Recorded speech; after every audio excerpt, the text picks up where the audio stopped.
গত বছরের মে মাসে মণিপুরের সংখ্যাগরিষ্ঠ মেইতে সম্প্রদায় এবং কুকি-জো উপজাতির মধ্যে সহিংসতা শুরু হয়। তারই জের ধরে থেমে থেমে চলছে উত্তেজনা, সংঘর্ষ।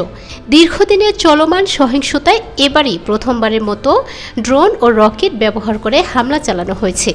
রাজ্যের চলমান সংঘাতে সামরিক বাহিনীর হেলিকপ্টার দিয়ে টহল দেওয়া হচ্ছে। এবার পরিস্থিতি সামাল দিতে ইন্টারনেট সেবা বন্ধ ঘোষণা করেছে মণিপুর রাজ্য সরকার।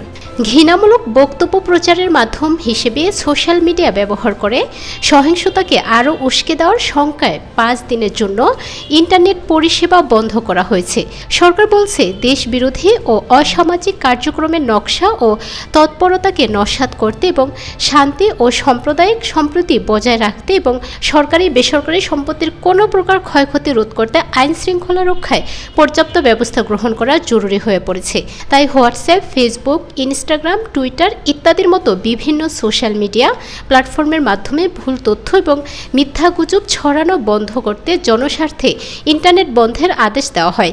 দীর্ঘদিন বন্ধ থাকার পর গত সপ্তাহে ফের শুরু হওয়া সংঘর্ষে এই পর্যন্ত অন্তত 11 জন নিহত হয়েছেন। বিদ্রোহীরা রাজ্যের কিছু অংশ অবরোধ করে রেখেছে। তারা গত সপ্তাহে ড্রোন হামলার জন্য অভিযুক্তদের বিরুদ্ধে ব্যবস্থা নেওয়ার দাবি করেছেন।